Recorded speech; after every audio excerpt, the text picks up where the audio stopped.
Hi there. There's nothing more better.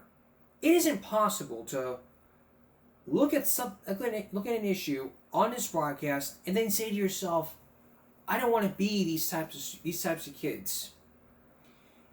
For over 7 years, we focused on truancy, from truancy judges, truancy court, why kids are committing truancy, but we're focusing on one person tonight. That's Judge James Metz, the former Judge James Metz of Montgomery County Precinct 4. His job years ago was to make sure that all kids were going to school, and by law, he was allowed to send those to jail, especially parents, for 3 days. Do parents think this is harsh? Here's Isaiah Carey. I've been very patient. You've been here numerous times. Apparently, this student didn't think Judge James Metz was serious. The 17-year-old has been absent from school more times than allowed. He was in court for the 10th time. He's in contempt of court, gentlemen. Take him into custody. When you lock anybody up in jail, they're a liability to you. From the bench in New Caney, Metz is more than just a judge. We're going to try to help you get control of it. The judge spends his day hearing case after case in truancy court. He wants to stop trouble before it starts. Many of the inmates in our prisons, their first interaction with the courts, and a lot of these kids you see are on fail to attend issues, on truancy issues, by not being in school. That's why the judge listens to each child's circumstances. Do you feel like you're putting an extra burden on your mother and you're running the risk of possibly going to jail? No, not really. I'm not the biggest fan of my mom. She knows it. James Orr came that close to tough love from Judge Metz. He was allowed to walk this time. It was hard because I had to work late to make up the hours. Claudia Don Juan didn't get it so easy. Her son missed so many days, Judge Metz forced her to go to school with him. Now her son will never forget it. I made him aware of it every day. After everything I saw, I put her through, and that just made me feel like that it just wasn't worth it. Because of Metz's commitment, he's jailed dozens of students, but hundreds have returned to school, even graduating. It brings a smile to my face, and I try to encourage them even further. Now, the toughest part about this story is seeing 5- and 6-year-olds in court saying guilty or not guilty to truancy. Now, for those students who are sent to jail or detention, they spend 72 hours behind bars to get the message. And those parents who still don't get it, they face fines of up to $500 a day for every day their child misses in school. In the newsroom, Isaiah Carey, Fox 26 News. So what's the message? Get up, go to school. By 17, you're able to get up and go to school all day, every day. If you have a legitimate excuse like doctor's note or you have a funeral or something, you need to be in school, and if you're sick, the nurse will send you home. In some counties in this state, you had like 5 to 8 days to make up your absences. And parents, I mean, if it was harsh for allowing for a parent to go to school with the child, I mean, it sends a message out there. And it's going to teach the kids, hey, this is a very important lesson for me. I need to start going to school. If you start watching our episodes on truancy, then you can finally get the message from these people, even experts. Even some people may sit there and disagree, saying, it shouldn't be up to the government to send me to school. It needs to be up to myself. Of course, I get that message. But if we start getting rid of those truancy laws and making school optionary, not only will the school lose money, lose funding, but truancy rates are going to go up, crime's going to go up, and kids are going to be out committing crimes. Burglarizing homes, breaking into houses, breaking into cars, doing drugs, being homeless. So that was back in 2003 before 2015. And that time before 2015, you had to wear ankle bracelets and you were in handcuffs. Those are all in the history books. But 2015, the law changed to where you were not allowed to go to jail anymore. But that's only after you committed more truancy. It had to be up to the district juvenile judge in your county in this state.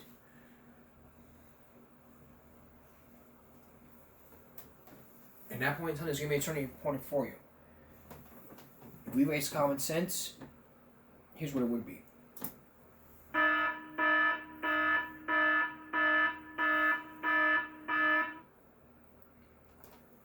The best place for your child is in school all day, every day. Unless you have a legitimate excuse or a doctor's note. Like a field trip or something, they're going to look at that, and if it's an excused absence, then okay. If it's an unexcused absence, then nobody knows what they're going to do.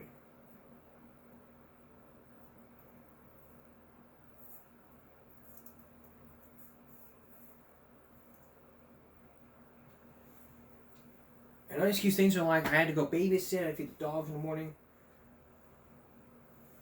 Excused absence period of time away from school and has been approved by the school. Excused absence period of time away from school has not been approved by the school.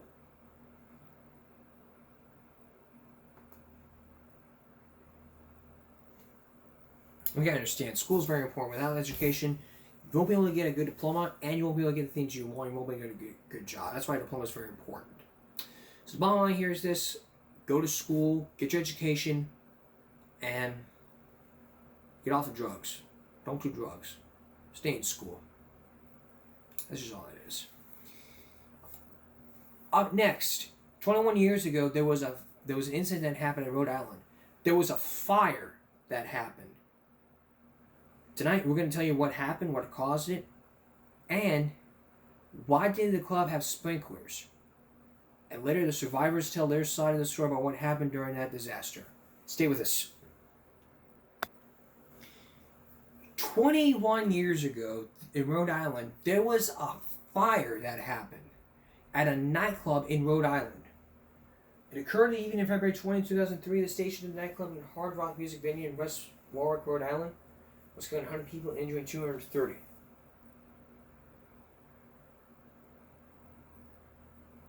By 20 years after the station, we're going to have a look at what's changed. So this was on a podcast 20 years ago, a 7-minute podcast. Well, we're not going to. You're listening to GBH's Morning Edition. This week marks 20 years since the horrific station nightclub fire in West Warwick, Rhode Island, killed 100 people and left 230 injured. Here's Pastor Robert Marciano of St. Kevin's Church in Warwick speaking at a recent Mass of Remembrance for those victims. Even though 20 years has passed since that fateful night that changed so many lives forever, pain may remain. Yet our consolation comes not from answers for our head, but rather from comfort for our hearts, made heavy by the loss that we felt that night and for so many days and nights to follow. It was one of the deadliest nightclub fires in the nation's history, and an event that has had lasting consequences for hundreds of families. Joining us to discuss some of that, including the legal issues related to the catastrophe and how the law has evolved in response to it, is Northeastern Law Professor and GBH legal analyst Daniel Medwed. Good morning, Daniel. Good morning, Paris and Jeremy. So let's start with an overview. What happened that night? Sure. So at around 11 p.m. on February 20th, 2003, the heavy metal band Great White took the stage at the station nightclub, and to accompany their first song, their tour manager launched some pyrotechnics. Now, unfortunately, the soundproofing in the walls and ceiling surrounding the stage contained some flammable foam, acoustic foam, that immediately ignited and created what some fire scientists would call a flashover effect, which is basically, as far as I understand it, when every combustible item in the vicinity of an enclosed space basically goes ablaze, creates lots of flames and heat and smoke. This obviously caused a stampede, and as you said at the outset, 100 people died in the aftermath of this event, making it the second deadliest fire in New England nightclub history, surpassed only by the infamous Coconut Grove disaster back in 1942 right here in Boston. But could anything have saved them? Fire experts said yes, an invention that was invented back in the 1800s. Fire sprinklers. So the question is, why didn't the club have sprinklers? Well, for most likely, most clubs don't even have sprinklers because they weren't required. But now, 20 years later, there could be some change. So what has happened 20 years later? Would they need fire sprinklers? Here's Scott Pelley. We know how it started. pyrotechnics much too large for the room ignited highly flammable packing foam that was done soundproofing. With nothing to stop it or even slow it, the inferno overwhelmed the crowd.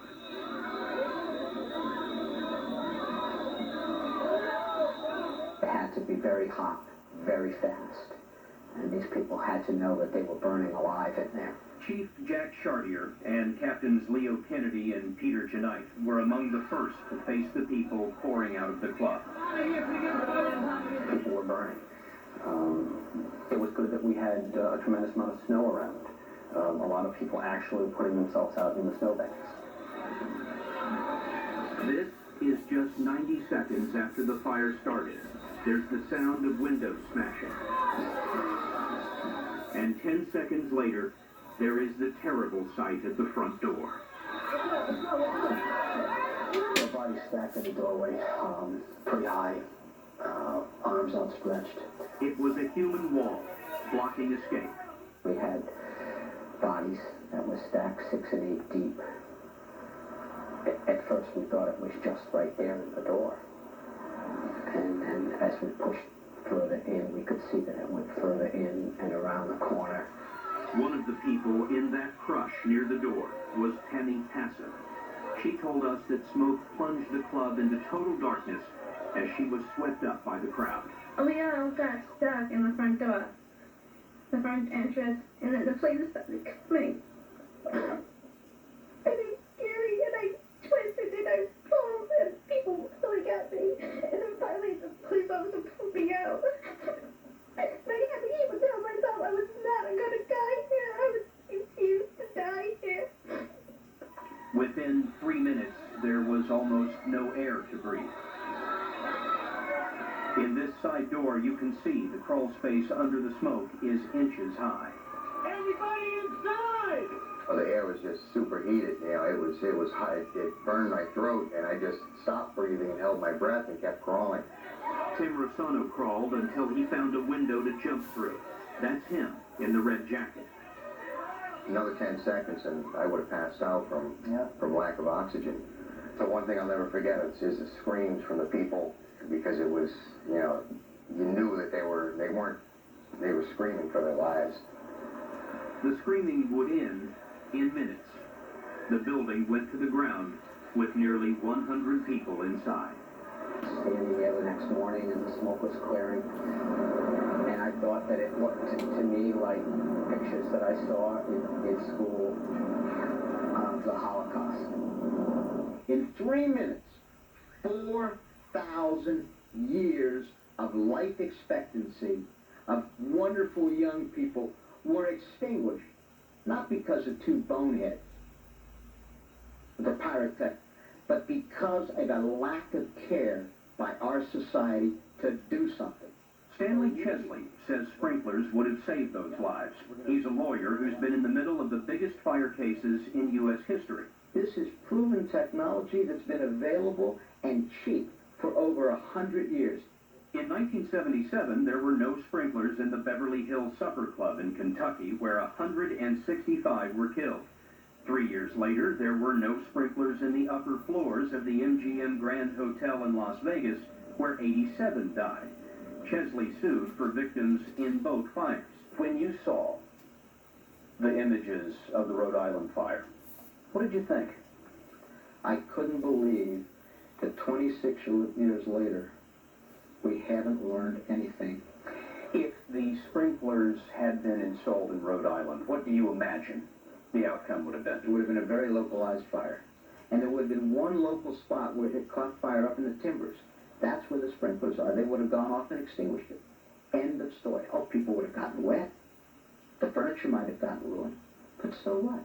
Is he right? Well, have a look at this. 3 days before the Rhode Island fire, there was a nightclub fire you didn't hear about. This is Minneapolis. There were pyrotechnics on stage, an inferno in the ceiling, and 150 people inside. But no one was hurt. The club had sprinklers. Compare to Rhode Island. Why were there no sprinklers here? Well, the Rhode Island Club was built before they were required. But even today, Rhode Island does not require sprinklers in clubs that hold 300 people or fewer. And it's not just Rhode Island. It turns out this 300-person exemption is common in much of the country. It's widely adopted in part because it's found in one of the Bibles of fire codes, written by an outfit called the National Fire Protection Association. The NFPA was set up more than 100 years ago by fire officials and insurance companies. But today, its membership has expanded to thousands that also include building contractors, building owners, architects, even sports promoters and churches. In short, just about anyone who has an interest in how buildings are built and how much they cost. The NFPA codes fill volumes with standards for everything, ranging from high-rise evacuations to safely serving flaming crepe Suzette. And in the middle of it all, there is this, the code that requires sprinklers only in clubs with more than 300 patrons. Jim Shannon is the president of the NFPA. Everyone we talk to says that your code is state-of-the-art, best there is. So, how did you come up with the idea that it's okay to leave 300 people in a building without sprinklers, but 301's too many? Our codes are written by committees of experts who are drawn from all over the country, and they determine what the appropriate thresholds are, what the appropriate provisions are. Shannon told us that he doesn't know the technical justification for the 300 rule, so we went to one of those experts he mentioned. Jake Pauls sits on the committee that set the standard. Where does that number come from, 300? I wish I knew. Pauls is an expert in building safety who pushes for tougher standards at the NFPA. There isn't a scientific study that says 300 is what we need. In fact, the whole field of building safety there's a dearth of science and technology there. It almost seems like that number was pulled out of thin air. Well, sometimes on the committee we talk about that. We hope that what we do, it goes slightly beyond that. In other words, we're not throwing darts at a wall and arbitrarily choosing numbers. They are judgment calls. No one at NFPA could cite a study that supports the 300 rule, but they told us it appears to be based on the idea that a building holding 300 is considered small, so people, in theory, can get out. Let me quote some statistics that your organization came up with. In homes, sprinklers lower deaths by 75%. In hotels, sprinklers lower deaths by 91%. And in fact, the NFPA did a study that looked at 9 years of fires in assembly-type buildings, and no one was ever killed in a building that was sprinklered and had an operating sprinkler system. What does that tell you? We support sprinklers. I think it is important, however, that we look at all of the elements of fire safety when we're devising our codes, and that's what we do. Shannon stuck close to the NFPA message, saying that the code works, and it was violations of that code that were responsible for the Rhode Island fire. They ignored the codes when they put those flammable and combustible materials on the walls. They ignored the codes when they used the pyrotechnics display. Aren't sprinklers, though, a hedge against other things going wrong, against people doing things that are just plain stupid? Well, NFPA is a big advocate of sprinklers, and wherever the people who sit on our code committees, the experts, feel that sprinklers are required, we require them. And yet, if you've got 299 people in a building, they don't get sprinkler coverage. Well, NFPA is a strong advocate for sprinkler use, but it would be a mistake to think that that is the only answer. It seems difficult to think that this number has just floated along year after year after year with no basis in science, and no one looking at it to ask themselves, isn't this too many? I think these are good questions. One could say there's a lot of blame to go around here. You could attach some blame to the committee, perhaps. Say, well, the committee should have known better. Maybe it's a matter of the local jurisdiction saying the 300 wasn't adequate. A few local jurisdictions, local fire departments, believe that it is not adequate. Floyd Jordan, the fire chief in Miami Beach, Florida, worries about the 60 nightclubs in his town. Well, we have to enforce the code. we cannot require sprinklers where the code does not say that you have to require sprinklers. Miami Beach follows the NFPA code and the 300 rule for clubs. So to make up for the lack of sprinklers, Jordan enforces what may be the toughest inspection program in the nation. Fire inspectors check every club every weekend. We went along with George Ferrero and his partner Isabel Ochoa on their rounds from midnight to 4 a.m. 68 in, 24 out. They check the number of patrons in every club, and when there are too many, they bar the door. One club boasts a floor covered in real grass, so the inspectors make sure that the lawn is well tended. The grass gets changed every Monday, and it's wet to the cut. Every night we make them wet it down, so they don't have any accidental fire by anybody dropping a cigarette. In this place, the manager hung new drapes. He said they were fireproof, but Miami Beach puts all fabrics to the test.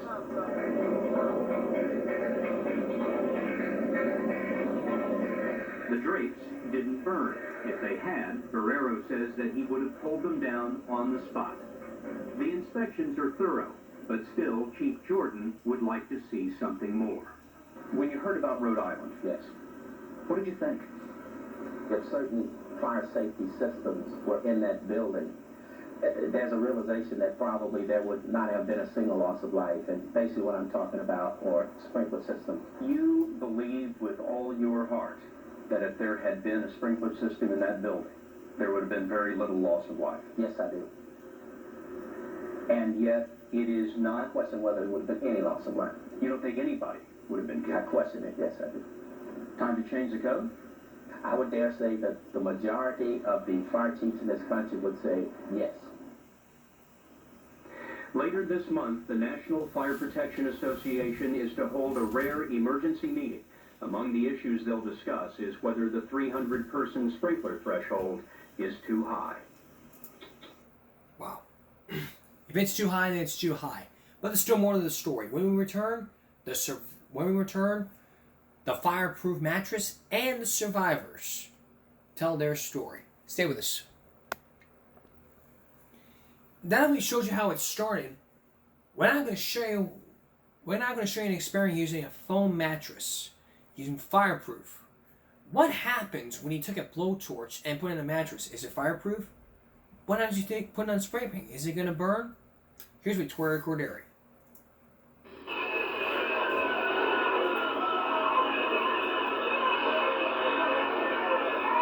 Months after one of the worst fires in U.S. history, the survivors are still haunted by the after images. Sometimes when I close my eyes, I see the people in the doorway and the flames going up. Julie Malini was a bartender at the Station nightclub in West Warwick, Rhode Island, where the fire broke out last February 20th. An 80s heavy metal band known as Great White was playing that night. And hundreds of fans packed the place. Among them, sisters Tammy St. Hilaire and Michelle Spence. They were part of a group of 9 friends who were partying at the club, and they are now trying to cope with the loss and the searing memories. A man that was completely on fire. The whole outline of his body was on fire. Tammy's boyfriend, George Salitro. The hands of my best friend's sister. Her hands are burned really bad. I dream about that all the time. West Warwick is a town full of the walking wounded. 100 dead, scores of others burned. So many funerals, and so much heartache. What those clubgoers couldn't have known, and what Dateline has discovered, is that they were in the center of what could be characterized as the perfect fire. Just like the perfect storm, conditions were so aligned to create an immense disaster, and many apparently did not stand a chance. And why was that? Dateline has found that questionable decisions, sloppy oversight, and bad luck converged that night to set the stage for a ferocious death trap that didn't have to happen. The club has an unlucky history. 31 years ago, it nearly burned to the ground, but after it was rebuilt, inspectors judged it to be safe. In fact, Dateline obtained fire inspection reports for the last 3 years, which said the club was up to code, but it was not.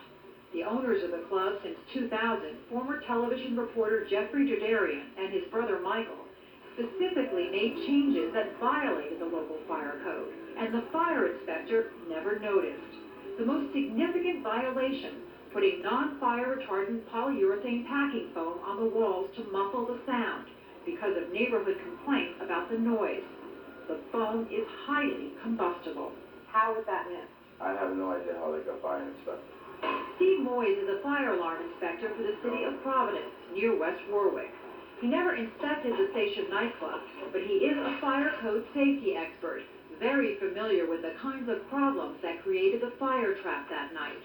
When you go in to inspect someplace, and there is foam on the wall, what should a fire inspector do? They should get the documentation on the material. And if he or she is not sure, We've taken a piece of material and taken it outside and just put a match to it, see what happens. The bottom line, he says, is that's exactly what the West Warwick inspector should have done. Strip a piece off and test it. The owner's decision to put up the foam and the failure by inspectors to detect it laid the groundwork for the perfect fire. The foam is commonly used in the United States in mattresses and in furniture, but there is a consumer movement to ban it for those uses because of its dangerous flammability. Great Britain learned that firsthand and banned the foam 20 years ago. We were getting a lot of deaths, and there was a big campaign to do something about this. David Purser is one of the world's foremost experts on fire safety. We went to London to have him demonstrate the flammability of polyurethane packing foam. we are not showing you exactly what happened that night. We're just trying to take a closer look at some of the factors that likely contributed to the fire. Experts say all non-fire retardant polyurethane packing foam is made of the same basic ingredients, regardless of the manufacturer. So we purchased common polyurethane foam, and Purser ignited it for us. We'll just see what happens here. The flames are traveling up the foam. It's dripping, disintegrating. It's disintegrating, exactly. Yeah. In less than 2 minutes, the foam was engulfed. Then Purser put up a piece of the testing foam which had been spray painted black. According to witnesses and club employees, some of the polyurethane foam had been spray painted. Paint manufacturers told Dateline that almost all spray paints are made of the same basic chemicals, and all are extremely flammable. Purser set fire to our painted foam, again not to demonstrate exactly what happened in the Station nightclub, but to show the effect of spray paint on the foam. I'll just apply a flame to this corner, and we'll see what happens. Oh, that's much faster. Look at this. Oh yeah, Are we at a minute? The foam disintegrates almost instantly. No, this is 10, 15 seconds maybe. Can you feel the radiation from that? Very, very hot. I think we should step back a little bit. Yeah. Look at the smoke that's now coming off there. Now I must emphasise that this isn't a properly constructed test, it's just an illustration of the sort of thing that could possibly happen. There's something else about the foam that was not widely reported. It emits a deadly gas. That night, the gas, hydrogen cyanide, combined with other burning materials, including the dangerous carbon monoxide fumes found in every fire, engulfed the hundreds of clubgoers. Anybody inside?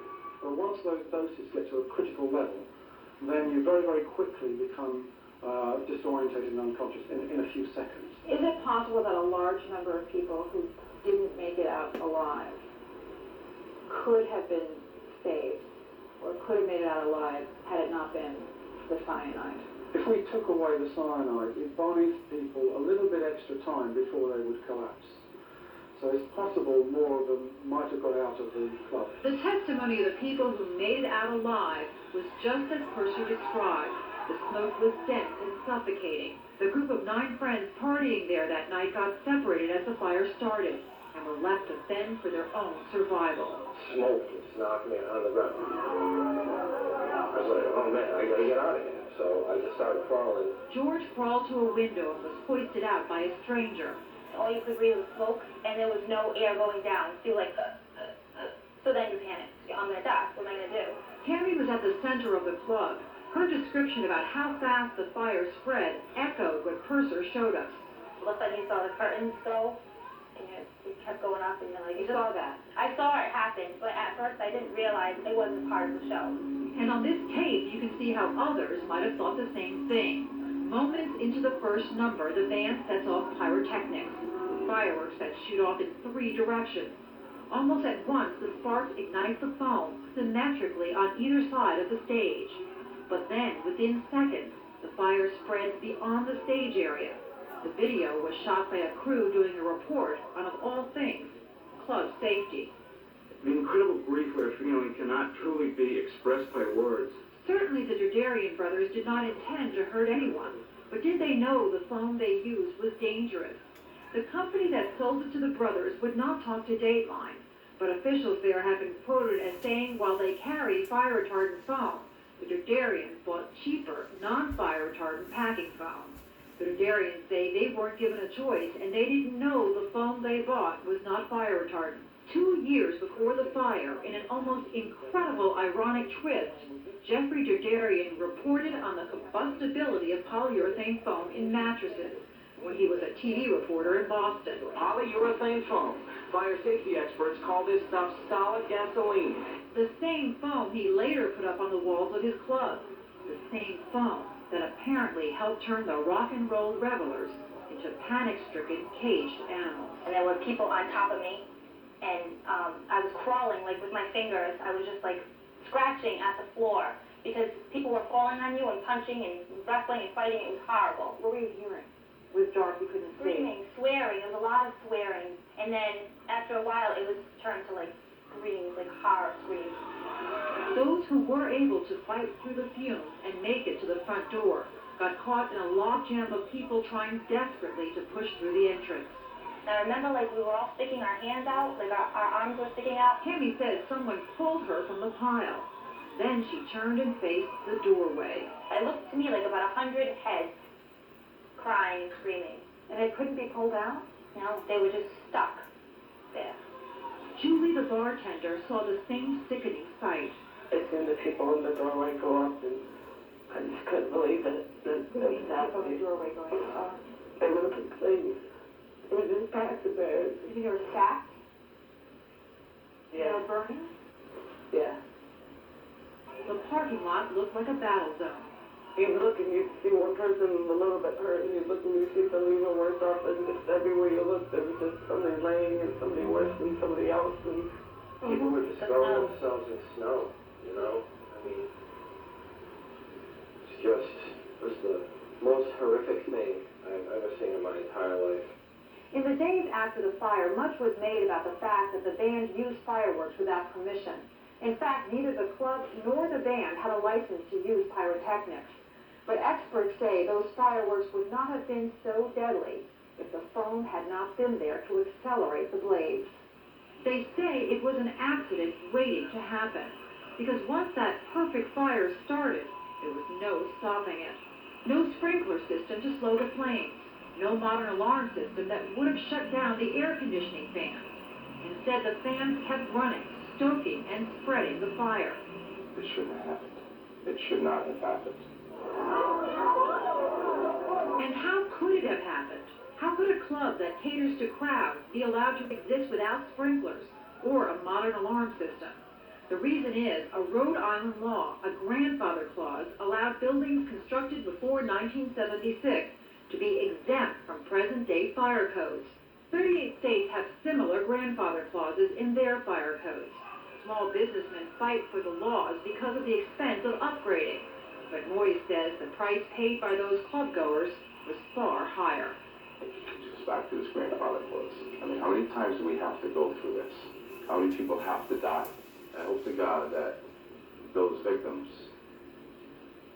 they didn't die in vain. Day by day, though, the survivors are not much concerned with grandfather clauses or combustible polyurethane foam. Many of those who lived to tell the details of that traumatic night are still reeling from the simple fact that they survived when so many others did not. Tammy's sister Michelle suffered agonizing burns requiring numerous skin grafts. She almost died, and I didn't realize how bad she was. I don't see the person that he was. Is not there anymore. I feel like I felt very angry. Just like, why? Kind of like, why? That question will be sorted out by a grand jury considering criminal charges and the numerous lawsuits against everyone from the town of West Warwick to the company that produced the foam. Both have denied responsibility. In the end, only 5 of the group of 9 friends survived. The fire took away my 2 biggest parts of my life, my 2 best friends. We did everything together, you know. We really did. I mean, we went skiing after Christmas. We had a lot of things coming up together, you know, and now it's like, you know, what do I do? What do I do now, you know? What do you think it is that someone who wasn't there just can't guess about that night? How scared you are. You just can't understand what it's like fearing for your life for like the 30 seconds that you were in there, not knowing if you could get out. It was like a war. I don't think anybody who was there that night is the same person. Anybody who was there and got out, they're not the same person at all. An attorney for Jeffrey Derderian told Dateline his client did not associate the foam in his television report on mattresses with the foam he put up on the wall of the nightclub 2 years later. By the way, last month the state of Rhode Island eliminated that controversial grandfather clause.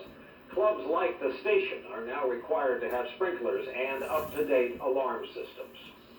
Now there's some common sense. Every state needs a law that says you're required to have a sprinkler. No sprinkler, you can't open. That's what it is. Every state, whether you live in Texas, California, Oklahoma, Kansas, Arkansas, Louisiana, New York City, Rhode Island, states need to have laws. Need to have laws. No grandfather clause. That's a bad loophole for people who don't want to have those sprinklers. But that's the common sense. I'll give you that at the end of the broadcast. But when we come back, another one of the survivors tells his story. He was one of the lucky ones during that time, and Stone Phillips has his interview. Stay with us. Welcome back. Tonight we're continuing our look into the Rhode Island nightclub disaster that happened 21 years ago. If you don't remember, 21 years ago there was a fire that happened in Rhode Island at a nightclub. The cause of the fire was polyurethane laced with black spray paint. The owner said he thought it was flammable, but the attorney says he did not know about this. We also heard from the survivors and showed you what happened when polyurethane burns without black spray paint and with black spray paint. You also heard from the survivors, but there was one more survivor.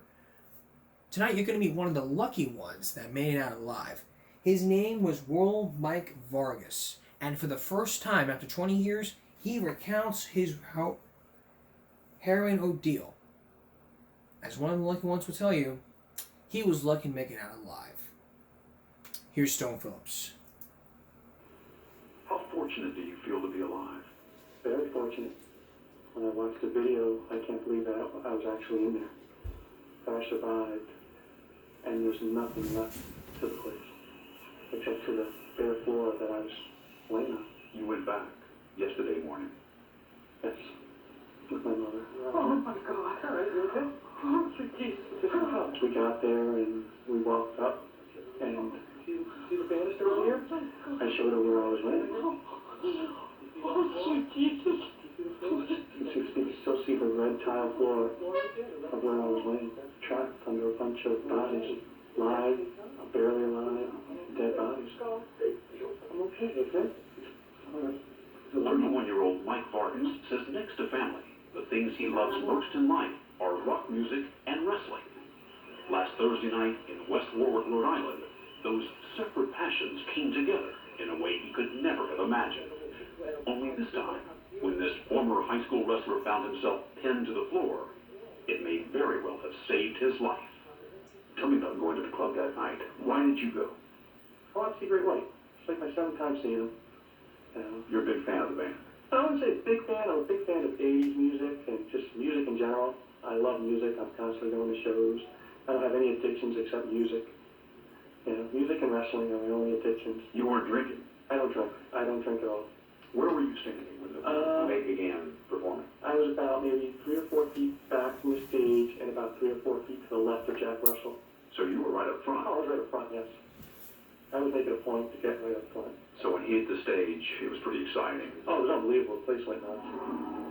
Mike had seen other bands use pyrotechnics, but never Great White. What did you think when you saw the pyro? when I saw the Pyro, I was like, oh wow, they're, you know, stepping up their game and just adding more to their stage presence, which they didn't need to do. But your first reaction was, Cool, you know, of course. You know, you start seeing things like that, like, oh wow, cool. seconds after Great White started to play, sparks ignited the soundproofing material behind the stage. Mike shouted a warning, his immediate concern for the band. You actually yelled. Yeah, just everybody was yelling, turn around. Everybody was yelling, turn around, check it out, turn around, turn behind you, because they're facing us, and the flames are behind them. They saw us, they didn't see the flames, so at that point, that's when Jack Russell turned around. The only words we heard him say were, that can't be good. That's when they whisked him off stage, and when I saw that happen, I didn't see anybody grabbing for any fire extinguishers or anything like that. I knew that they were going to let that burn. I knew that they weren't going to try to do anything. Realizing the danger, he began moving away from the stage, working his way through the crowd back toward the front entrance of the club. Were you hurrying? Were you... No, I stayed calm, because I figured the doorway, it's not a big club, and I wasn't, you know, when you start walking towards the door, it's not that far away. And was it getting smoky? Yes. Before the lights went out, gray smoke came across the room, and right behind the gray smoke was flames.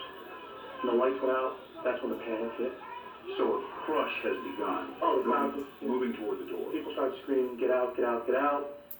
People started pushing and shoving. That's when I got pushed down, and I fell down against the wall. And I just... So the crush of people behind you? Yes. As soon as I fell forward, it was pitch black. He had almost reached the front door, but the stampeding crowd had created a lethal bottleneck. The exit blocked by a tangled pile of those who had fallen trying to escape. In a matter of moments, Mike found himself buried beneath an unmovable mountain, 5 feet high, layer upon layer of people with no way out. And I could feel the people and the pressure building up on me. And it was just the bodies getting piled one on top of another, just trying to get out. I said, oh my God, I don't want to die like this. But then I realized panicking is not going to help me out of this. So the best thing to do, my best chance to survive, is stay calm. What kind of a position were you in? I was on my side. I always knew never lay on your stomach or lay on your back, because you can suffocate, you won't be able to breathe. At least on your side, you can still breathe. So you were in kind of a fetal position Yes. at the bottom of this pile. I was in a fetal position. Put my knees up against the wall. I started feeling embers and stuff burning on me, on my left leg. It wasn't painful. It was more irritating than anything. Could you move? No, I was wedged in there. I had like my hands up like this. I was able to move stuff away from my face if I needed to. And I had like a small little air pocket right in front of me. And what about the people who were on top of you and around you? That's the part that was really, really troublesome. They were just screaming in pain, and, from anger, it turned to fear. You can sense the change. You can feel the change in their voices. I just heard people screaming in pain and crying, and that went on for about maybe 20, 30 minutes. The screams got more and more intense, and then eventually they started, dwindling down. They started quieting down, and before you know it was quiet. That's when I realized a lot of these people are dead. But horrifying as it was, the dead and dying were keeping Mike Vargas alive. I didn't feel any heat whatsoever. Outside of those minor burns on my leg, I didn't feel any heat. So I knew that the bodies were built like a shield over me. The fact that you were on the bottom of this pile, the last place you think you'd want to be, trapped underneath all of these people. It was actually the safest. It was actually the safest place. And I knew I was close to the front door because I had an air pocket that I was breathing in cold air. But with the fire still burning and rescue no certainty, Mike prayed to his father. Why your dad? I lost my father in '94. Heavy equipment operator. He got crushed by a backhoe. And that was really, really, really tough on me. You feel you have a spiritual connection to him? Yeah. Yes, I do. I feel he helped me through this because he was the only one I prayed to. As the ordeal took its toll and he felt like shutting down, he also found another source of strength, his 10-year-old son. I didn't give up hope. There was a couple times there where I wanted to go to sleep, and I said to myself, if you fall asleep, you're not getting out of this. And every time I wanted to fall asleep, I just started saying my son's name in my head. I kept repeating his name over and over and over in my head. And I kept thinking the worst. And the worst to me was not my dying in the fire, but somebody going to the door and telling my wife and my child that she doesn't have a husband and that he doesn't have a father. That was my worst fear, not me dying. You know what it was to lose a father. Yes, and I don't want my son to ever go through that, ever. Pinned to the floor in pitch darkness, all Mike could do was wait. He listened for the sounds that would signal, one by one, that help was getting closer. So I heard the fire trucks. And I said, okay, that's one step closer to me getting out of here. And I said, now I'll just wait till I hear the paramedics and the firemen closer to the building. I heard that. I heard all their radios and so on. So I said, okay, that's another step. I'm closer to getting out of here. And then I said, okay, now I'm just going to wait until I feel the water. So how long were you under this pile? They pulled me out about 12:30. I was in there a good hour and a half. So the club had burned? It burned down all around me, yes. Completely burnt down all around me. So this was the rescue and recovery effort? After they got it under control, yes. As firefighters made their way through what was once the club entrance, they found the pile where the struggle for so many had ended. I heard one fireman say, oh my God, they're all dead. So I got kind of nervous, thinking that they're not going to look for any survivors. Then I realized they have to look for survivors. They're not just going to assume. Were you calling out? Were you yelling to anyone? Nope. Because I feel if I'm underneath a pile of bodies, what are the odds of them hearing me with everything else that's going on around them? So I tried to conserve as much energy as I could. When I felt the bodies slowly getting pulled off me and the pressure was eventually lifting off of me, I saw some light, so I reached for the light. I'm thinking, where there's light, there's got to be some people. I grabbed the fireman's boot. At that point, I guess I startled him. He reached down, and I grabbed him, and he wouldn't let go of my hand. He wouldn't let go of my hand. And that's when they pulled another body off me, and I sat up. You sat up? I sat up. In the midst of all of this? Yes, I sat right up. What was the firefighter's reaction? He couldn't believe it. He couldn't believe it. And then I felt somebody behind me. I don't know if it was a firefighter or a victim. It turned out it was a victim. And I just remember her not having any clothes on her. She was just burned really, really bad. And I felt so bad for her that I was yelling to the firefighter to...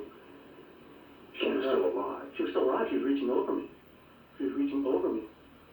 So I was telling the firefighter, just get her, get her. You know, I'm okay. Just get her. And he goes, what's your name? I told him, my name is Mike. I'm okay.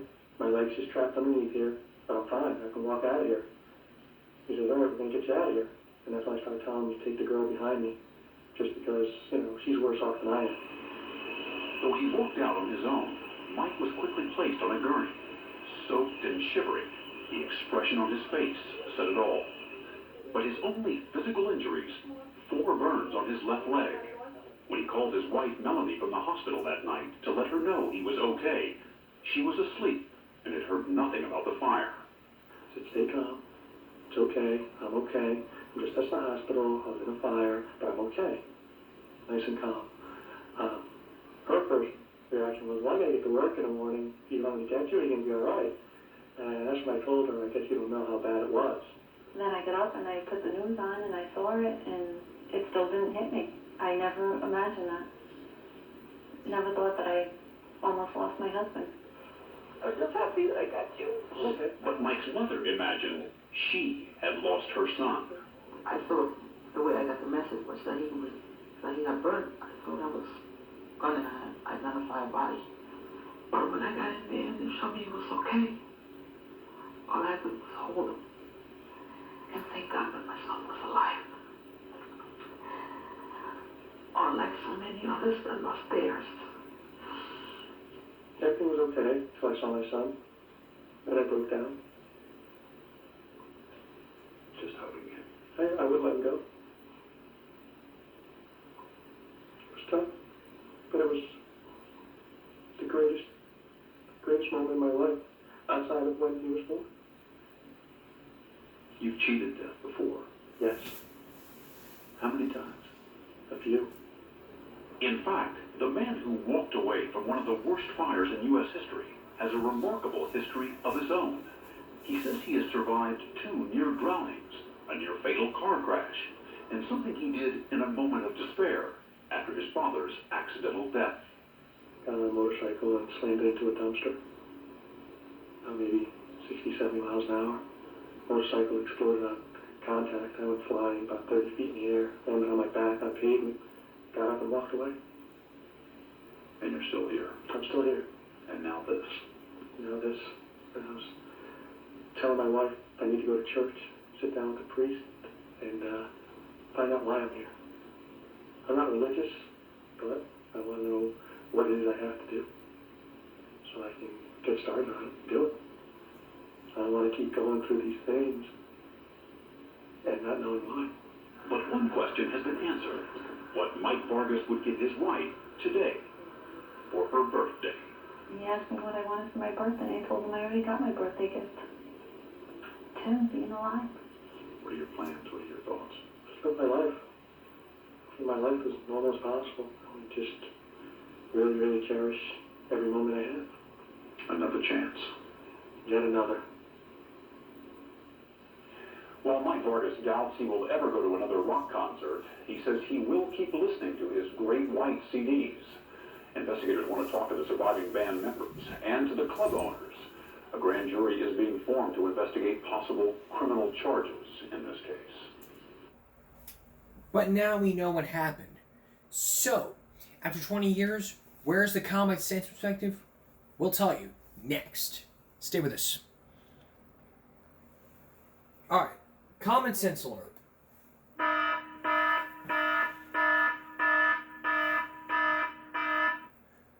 Throughout the hour, we spent looking into the investigation into that Rhode Island nightclub disaster happened 20 years ago. I feel there needs to be some common sense and moral compass here. What is that? Get your fire safety up to code. Do not spray paint. Do not go.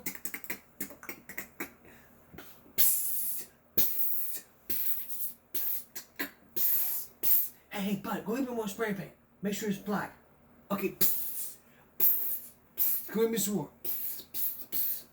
Don't spray paint. Get your fire codes up. Get the sprinklers put in place. Every state needs a law saying that you're required to put in sprinklers. No sprinklers, you're out of here. It's like this. If sprinklers were not in that club, there would have been survivors, and there would have been a story like this in U.S. history. But in 7 years doing the show, one survivor got lucky, and he was one of the lucky ones to be on the broadcast. Where do we stand on this? We stand... What do I stand on this? I stand for safety. So I create safety for one reason, to keep y'all safe. So if you witness something like this, you are to run. If you were one of the survivors, let me tell you something.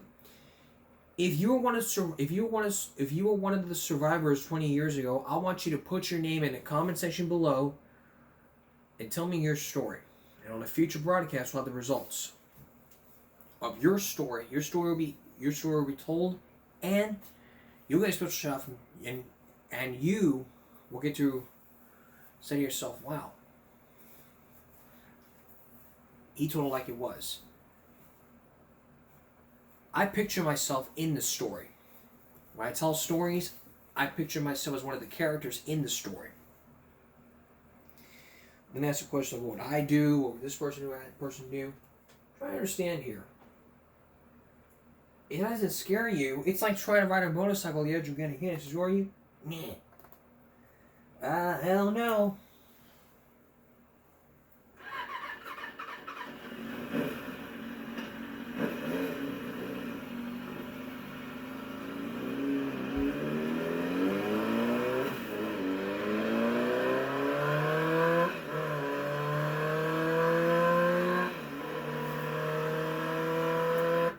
It's also like, I mean, it doesn't scare anybody. It's like someone trying to drive a motorcycle on the edge of getting hit. Were you? Nah. Oh, hell no.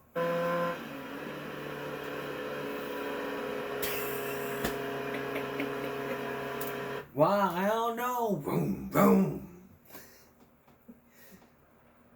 It's a terrible joke. A terrible comparison here. Alright. Switching gears now.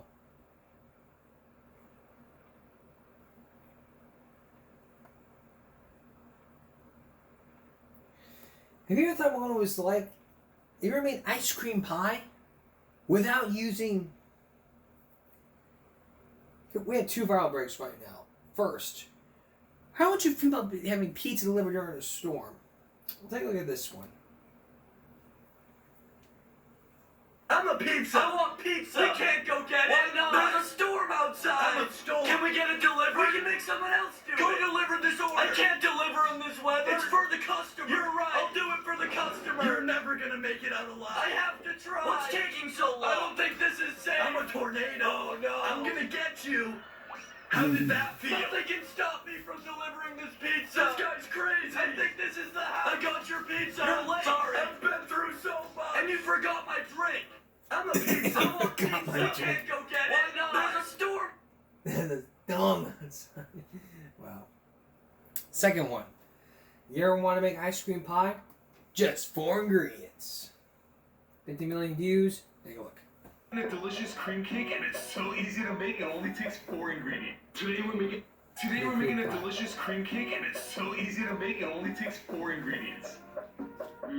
That's the creamiest thing I've ever tried. First, you want to mix together 1.5 cups of heavy cream, 2.5 cups of milk powder, and 1 can of condensed milk.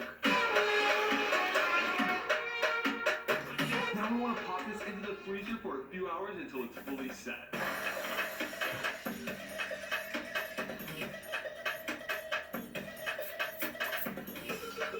And there you have it, delicious cream cake. Today With we're 50 making a million delicious cream views. cake, and it's so easy to make. It only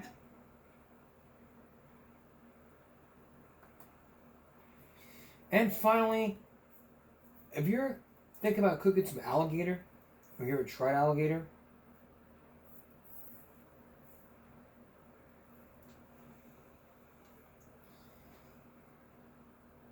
Well, I'm gonna show you a couple clips. I'll show you 3 clips.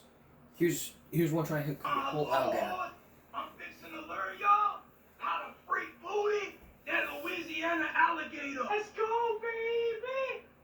Down with that gator, had it on dry, sharp knife, run it right down the spine of that tail, get it open on up. See that nasty fat line? That fat cut up off of there, that's gonna take the nasty fish taste out the alligator. Hit it with that yellow mustard, that W sauce, get it rubbed down real good, hit it with that onion and garlic powder, and that Cajun love. Ooh, girl, you looking pretty. Stuffing that tail with that crawfish boudin, got that silverback rolling, and we smoking it low and slow for that maximum flavor. See you later, alligator. Ooh, that smell leaking, got them neighbors speaking, baby, she good. Lord, just look at that thing. Now, what I like to do is get me a roll, pinch of that crawfish boudin, stuff it in there, grab that beautiful little alligator meat, put it right on top, Barbie on the tippy top. You better try it. A lot of people say the alligator tastes like chicken. Well, chicken's chicken, and alligator is just alligator. Now from Chef Rush, take a look at this one. Duga, ooh, watch out! Here, come here. Cute little guy. Motherfucker! Nobody bites a chef, damn it. No, that's true.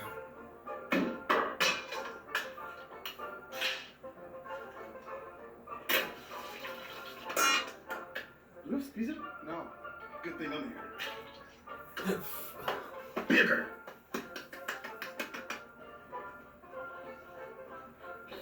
Now's my bite. I've had alligator before, and it's really good. Here's the last The one. Archbishop of New Orleans declared alligator a seafood, and we've got a letter to prove it. Happy Lent, everybody. This is how you cook a gator. Here I'm removing all the non-rendering fat. See this fat right here? So it's going to give you a gamey, just nasty taste. You got to get that out of there. You want to get it all on the inside. Once you get that side done, you just want to flip it over. And the same thing on this side. We're cooking this gator on a rotisserie style. A lot of people typically cook it on an offset smoker. This is just something fun to do. Keeps those juices flowing as it's spinning round and round. We'll baste this as it goes. Should keep it real juicy and moist. Typically, you want to cook to about 165 degrees internal temperature. Should take around 4 hours. Gator's a white meat. Some people say it tastes like chicken, but I think it's more comparison to like a pork loin. It's a real neutral flavor that's going to take on any seasoning you put on it. That's what the meat is going to develop into that flavor. Delicious. It's good, bro. You need to try that. The Archbishop. Like I said, I've had alligator before. If you live in Oasis County, there's a thing called garfish. Garfish is like the type of alligator, but you have to, if you're in, you gotta go to the Oasis River and catch it. But there's a difference between garfish and alligator. Alligator's from Louisiana. Garfish is like an alligator, but it's different. One's from Louisiana, one's in Nueces County, but you gotta go to the Nueces River in order to catch it. In our next following break, we're going to show you all about how to, in our next episode, we're going to show you how to kill an alligator. You gotta shoot it in the eye, shoot it 2 times, and then he'll go. That's our next follow break. But I do have something special for you guys. Come up on Monday. Cosmetic surgery can certainly change your looks. But the question is, can it change your life? We're going to show you 2 people who decided to have plastic surgery. But it would be a life or death decision for their. But it would be up life or death situation. But it was their daughter's idea. It is for her daughter's prom. That's Give Me a Break for Saturday, going to Sunday. We'll see you for Give Me a Break Monday. For everyone here at YouTube, good night.